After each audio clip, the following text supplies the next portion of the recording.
Well, good evening, everybody. Good evening. It's another wonderful day that the Lord has made. And I already made up my mind from the moment I stepped out of the bed this morning that I was going to rejoice and be glad in it.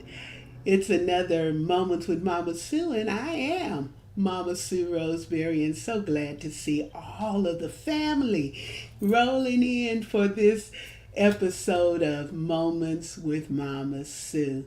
Listen, it has been a busy time.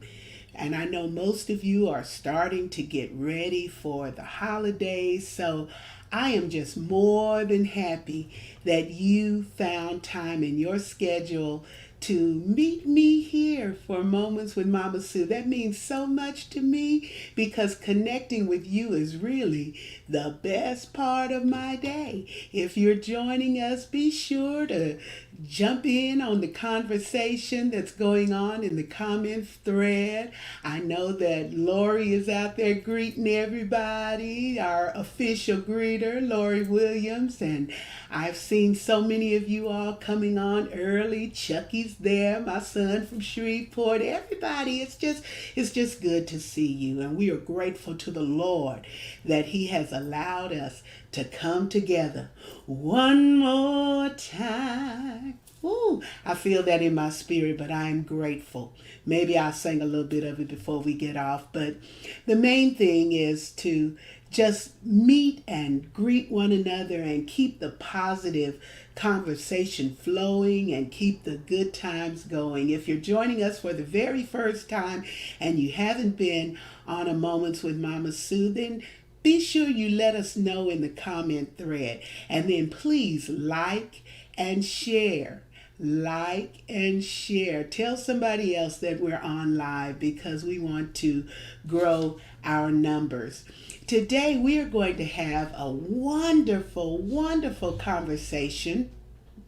My guest is a sweet friend that I met many, many years ago through our church affiliation in the Church of God in Christ. I have known her for many years and she has been consistent and she has been the same. In addition to her role in the kingdom, where she is an evangelist missionary, she also has deep roots in the Church of God in Christ denomination. Her brother is a pastor and she's just been raised up in the church. She also has won honors in her vocation, in her career field, for her work with the Department of Veterans Affairs. She has done everything from being an adjunct professor to managing and developing a substance abuse program, being a consultant and instructor for master social workers, and also an independent therapist. So I guess in that latter category, her uh, clinical expertise, we're going to tap in today because we're going to be talking about, as a prevailing theme, keeping it together for the holidays. So would you join me in welcoming my very special friend and guest to our broadcast today, Brenda James? And would y'all say hello to Brenda in the chat? Y'all say hello. Hello. Certainly, it's an honor and a pleasure to join you on today. I'm excited about our conversation, and I want to say I appreciate you from the first time we met in our missionary class. We clicked and we've been friends ever since. And one of the things that I appreciate most about you, even though you have reached stardom, you don't forget about the people who were there before you became Mama Sue. So welcome and thank you. Thank you. Well, there's a little staticky something going on with your sound, but we'll get it fixed over time. Everybody that's listening, they're so supportive and so sweet because y'all know me and technology. Sometimes we not friends. We not friends, but I'm trying to get to be a good friend to technology. So, Brenda, today, uh, as we talk about keeping it together, the holidays are just stressful for a lot of reasons. We look forward to them, but for some reason, we also put ourselves under a heavy load of stress. Why do we do that? There are many reasons why we do that. First, we need to define stress. It's one's reaction to an uncomfortable situation or unfamiliar situation. An example would be feeling as though you had an endless to do list, looking at preparing Christmas dinner. We've just moved out of Thanksgiving and we're starting the same thing all over again. There's a feeling of helplessness or hopelessness. Many times, this is the time of year that people have lost loved ones and they are missing them some for the first time. So that brings about stress in our life.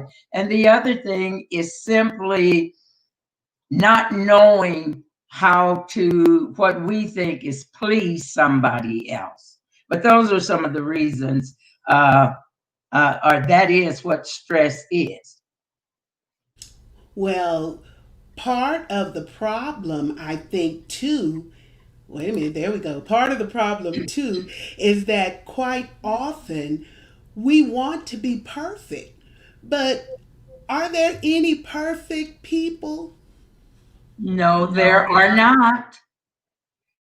In my dreams, I like to think I'm perfect, but I'm not. There are no perfect people. And that's one of the things that we may touch on a little later about being comfortable with who you are. I think when we realize, especially as females, society has defined us in a certain way, and we are supposed to be exceptional in every area. We went through a period where we talked about super moms and being able to earn the bacon and put the bacon on the table, earn the money, and all of this. But we are not, each of us are good in some areas, and some areas we're not good in. And we must accept ourselves for who we are. Those areas that we're good in, that's fine. We must build on those areas that we're not so good in. That's the truth. So now, when we're talking about stress, Brenda, and we're looking at the holiday season, because everybody's started to get in that little frenzy. It's so much going on. We got to get the shopping done. We got to try to do this, and added to the natural stress that we usually have, or the normal level of stress. Now we're in a pandemic, and we're trying to do all of that in a pandemic-driven society. So let's talk about how we can minimize stress. What are some keys that you have for trying to minimize some of my stress? When we When we talk talk, about minimizing stress, and the pandemic has added to the stress, because we're not sure what we can do, what we can't do, who wears a mask, who doesn't wear a mask. If we wear a mask and somebody else doesn't wear a mask, how is that going to impact us? But one of the things that I think is very important for us to understand is, in order to minimize your stress, you need to prioritize your activities to include we do now that many of us don't go to work. Um, do we exercise? Do we read? Do we find something to do that can take stress away from us? We must accept the fact that we cannot do as we did prior to the prior to the or in or the in past. the past. Uh, Uh, gift gift. giving. That's a big thing during the Christmas. And oftentimes that causes stress because you want to buy that perfect gift for someone. And you may not be able to do that. Many people are not working as they were working prior to the pandemic. Also, social gatherings. We are human beings who need touch and who need to be able to relate to one another. So our social life has changed. Thank God for Zoom and for social outlets like this. We can still get together, but these are things that help us minimize stress. We must adopt a positive mindset and attitude. Okay, I can't go or I can't buy, but I can do this. We shouldn't focus on the negative. Negativity brings us down. Negativity can put us in a state of depression or other mental health kinds of challenges. And also, one of the biggest things, we must learn how to say no. N-O, without No, we got to learn to say no. yes, no.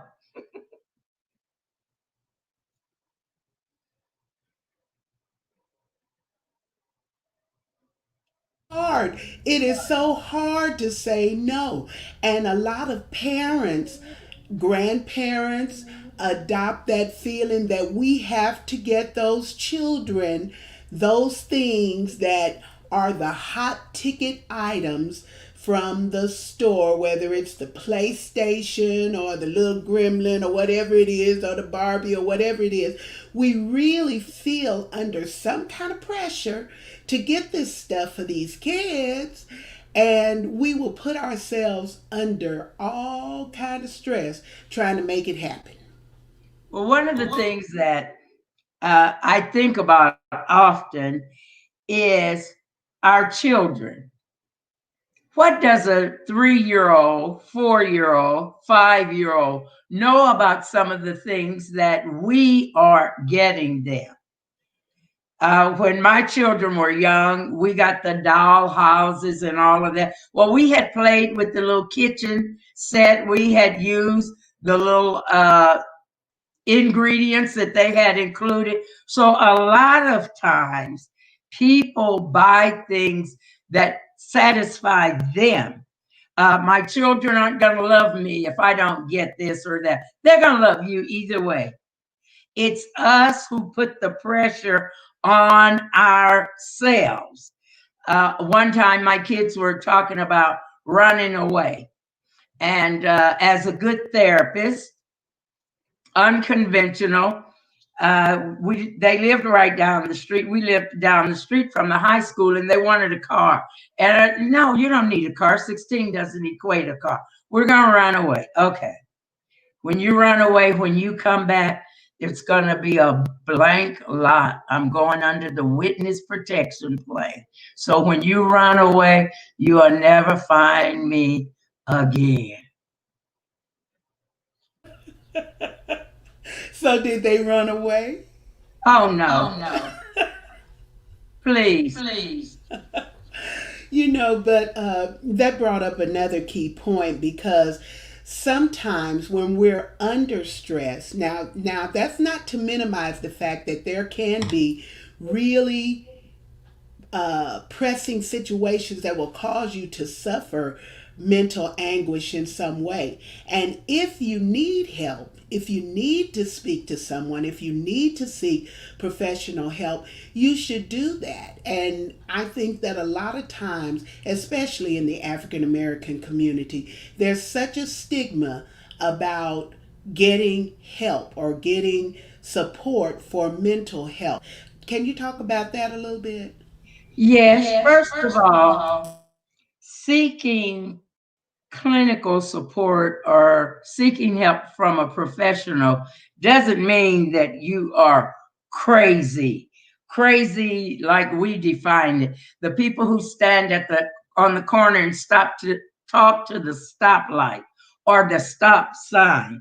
And oftentimes we as African American community, not only African American community, but other communities also, and our spiritual world sometimes teach it's not popular to seek assistance. They see it as a sign of weakness or not having enough faith. But one must understand that when you seek professional help, it provides you with an outlet to express yourself in a safe environment. It allows you to gain insight on who you are. Professional help, basically, what we do is teach skills, whether they be communication skills or other skills, so that you can function properly and not end up in stressful situations or situations that carry you beyond what is considered the norm. Also, professional help doesn't mean that you're in treatment for the rest of your life or that you're on medication. I know a lot of people are uncomfortable with medication, but sometimes it only takes 2 or 3 sessions. You may have a situation. We have a diagnosis that's called situational anxiety. The anxiety may be to the point that you need to talk with someone about it. You may only need 2 or 3 sessions, and that's the end of it. There are people who have been in therapy who keep their therapist on speed dial for the times or the occasions that they need to go and visit them. We want to do that so you don't end up like the person who's standing on the corner talking to the street light. Absolutely. And everybody in this environment that we're living in, you should not feel embarrassed or ashamed to get support. Sometimes it can be just talking to a friend, sometimes it can be maybe talking to a religious professional or counseling support. But if you need support, Brenda, what is one of the things that they can seek in their communities? Uh, each com- each community has a local mental health organization. They can call to get an appointment there. Also, they can call the national hotline and they can be directed if they're in a crisis. I would encourage anybody who is feeling as though they need to talk to someone. As you said, you can talk to friends. Whether people believe it or not, even professionals talk to each other. There are times that we have situations that are so traumatic that we need to speak to one another in terms of making sure that we're grounded. So if you understand that even the people who provide services may need some assistance at some times themselves, then maybe you will be more comfortable with going to seek help, but seek it on a local level. That's good advice. That's good advice. And now when we're under, just say like the normal quote, if it's such a thing as normal stress, and we're just going through from day to day doing what we do, what are some things that we can do to try to alleviate some of the stress we may be feeling? Again, you must identify your stress. Some people are anxious and don't know why they're anxious. And we don't take time to really sit down to try to identify what it is that is making us anxious or uncomfortable. And once you identify it, then you can even take out a sheet of paper and you can put pros on one side, cons on the other side. If I'm feeling like this, if I do this, this, and this, what are the consequences of it? You can put the negative sides of it. what happens if I don't do it. And again, do not be ashamed. Shame is one of the things that I think causes us to really not seek help and to feel as though we can handle it. There are some things that we can't handle it. Sometimes we're told to pray, and of course, I'm an avid believer in prayer. I know that prayer changes things, but sometimes we are so overwhelmed that we can't even pray. And we need a trusted person that we can go to and share what is on our mind and come back and be whole. That's great. That is great advice to talk to somebody and help them restore you to wholeness, because we all need somebody to listen to us. Well, now, one thing that I want to hit on for a minute is this irrational comparison to somebody else, that we all think, well, I need to look like this or act like somebody else, because that provides a certain level of stress. And for me, a level of depression when I'm trying to compare myself to somebody else. Hit on that for a minute. Okay, avoiding the trap of comparison. First of all, society has programmed women, especially, it's defined us as to how we're supposed to look. When you look at TV, at the models, they're all a size 10. They all have long flowing hair. And then if you're like me, who wasn't a size 10 when I was 10, and I never had long hair, if I took on how society defines me, then I would not be able to function in who I am. We must be comfortable in our own skin. Being comfortable in your own skin is appreciating who you are, being positive about yourself. Don't let other people define you. We say God created everybody, He created everything in His own image. Well, He created some of us to be a little healthier than others. When I was growing up, I remember I was always the tallest person. I wasn't fat, but I was big bone. So I was always the biggest person. I didn't have that little nice soft voice. I never have had it. So oftentimes I would get labeled. And another thing, I was raised up with brothers. So I didn't want dolls for Christmas. I wanted cap guns and cowboys and toy soldiers and whatnot. So I was labeled in that area. But comparisons, don't, you have to understand that material things do not make you happy.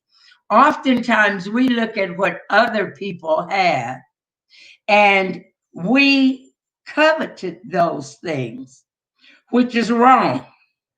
Isaiah 26:3 says, He'll keep you in perfect peace, whose mind is stayed on Him because you trust Him.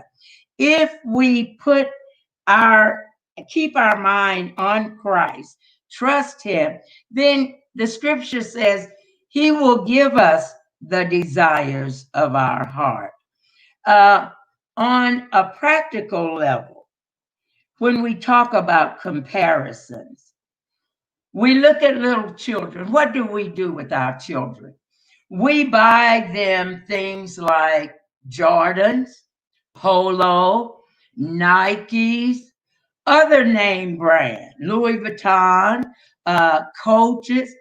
What do they know about name brands? What do a 5-year-old, a 3-year-old know about name brands? We do that because our expectation is this. We're taught that if we reach a certain level, whether it's socioeconomic, whether it's in a social crowd, or we live in a certain area, there is an expectation that we should do a certain thing. And we all, if we're not careful, will fall into that trap of trying to live up to what society has defined for us or our job. I remember when I first came to El Paso, one Saturday morning, I went shopping. Well, I was just looking horrendous. I had a baseball cap on and just looking not professional like I look at work. And I ran into one of my staff members and they were like, "Oh my God." And I was saying, like, "Oh my God, what? Look at you." Well, I'm not at work. It doesn't bother me, to wear whatever when I'm not out in the public. But defining yourself, it doesn't take anything away from you. When we look at it on a practical level, comparisons causes stress. Comparisons causes problems in relationships, whether they're friendships, whether they're marriages, whether they're in families. It can lead to divorce when people compare their spouse to other people's spouses. Your spouse may be a good cook. The other person's spouse may not be a good cook, but they're effective in other areas.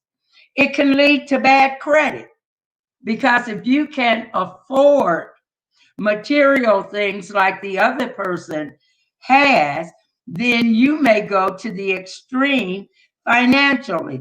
And another thing is this: how is that person living over there with those things? I had a situation not long ago of a physician. And of course, you think physicians have it all. And a mutual friend of ours had a beautiful home, and she wanted to give her daughter-in-law a baby shower. And she had told us to come to her house, but bring a chair. And I thought she was playing. Bring a chair. Well, when we got there, they had the beautiful home up on the in the high neighborhood, but they didn't have furniture in their house.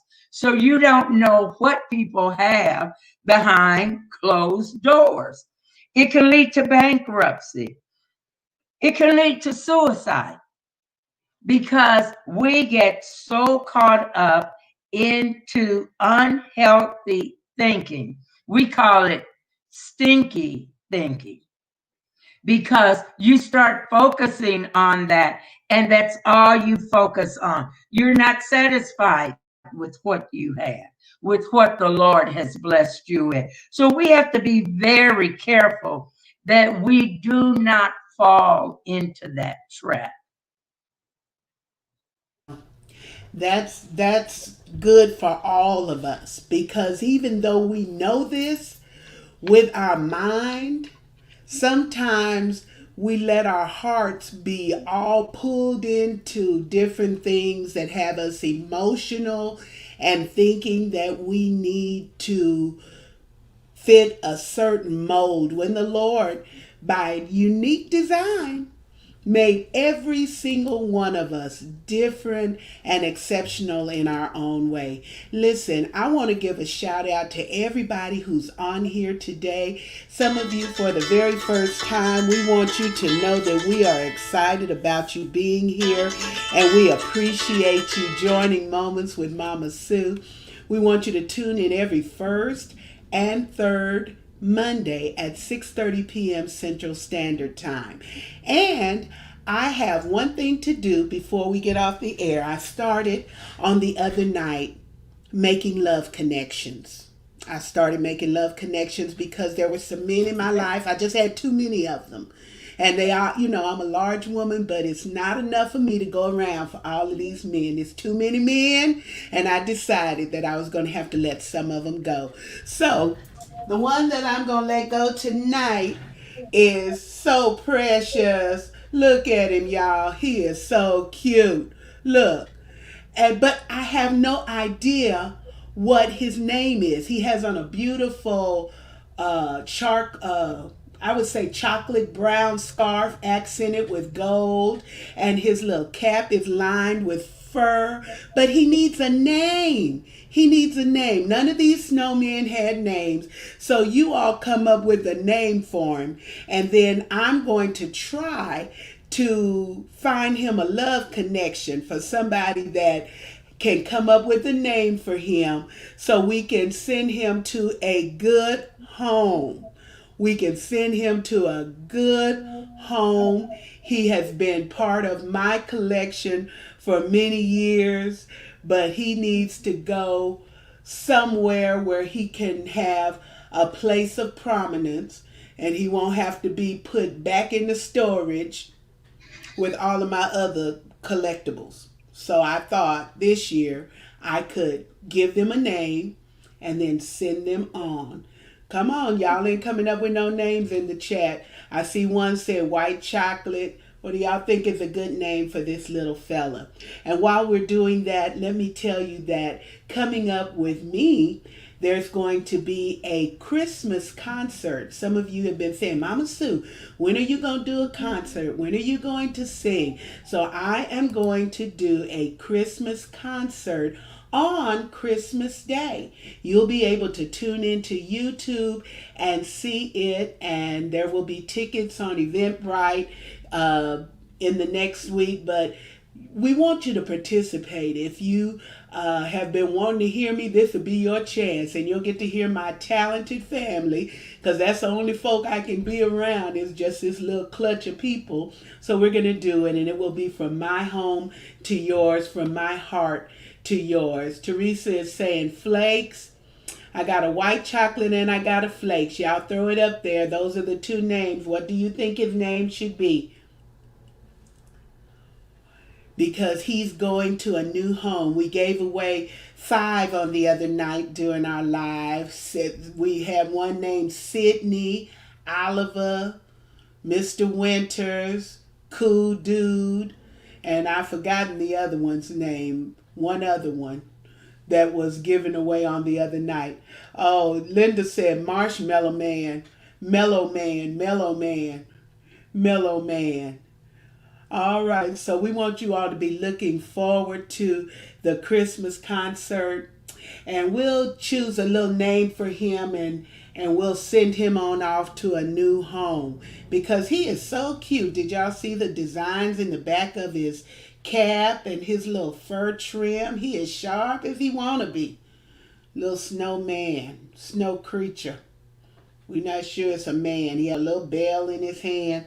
Anyway, that's enough about that. But I want to thank you all for tuning in, and I want you to know that the next Moments with Mama Sue is actually going to be on the Monday before Christmas. And I want you all to join me because my special guest for that will be having a special hour-long event because I'm going to have all the ladies, as Kirk Franklin say, ladies. It will be all the ladies from Sunday Best All Star Season 8 will be joining me for the next Moments with Mama Sue for the Christmas edition. Now I want to say to Brenda, thank you for being with us. Before we leave, Brenda, tell us what you think is the key ingredient to having a wonderful holiday this year. Key ingredient. The key ingredient, I believe, is putting God first and accepting the fact that you are who you are. You are wonderfully made. You are blessed, and to be happy with what you have. That is good advice. If we put Christ first, then we will not be worried or complaining about what our lot may be. It's going to be a different Christmas for sure. It's going to be different. But can I tell you, I need y'all to take care of yourself. I want you to be safe. I want you to be uh, social distance, but close in heart. And do the things that you need to do to make sure that you are able to be here when this is all over. I cannot tell you how badly I want things to go back to normal, but I'm not in a hurry to be careless. So I need you to be cautious and I need you to take care of you so that you will be here because I love each and every one of you. You all are my family. I appreciate you and love you, and we want you to be here so that we can put those hugs on layaway. I can put them on layaway. I got one for everybody and I got plenty to go around, but we'll do it when it's safe. All right? When it's safe to do. Brenda, thank you for joining us today. Thank you again for having me. Well, I'm going to let her go and we will talk another time because when we do talk, it's laughter all the way. Yes. Because even the way we met, some of her messages and sermon, they have, they tickle you. But the reality is that laughter is good medicine, isn't it, Brenda? That's true. All right. Well, thank you all so much for joining us. We love you. God bless you. And I'll see you Bless on the you. next Moments with Mama Sue. Bye-bye. Bye.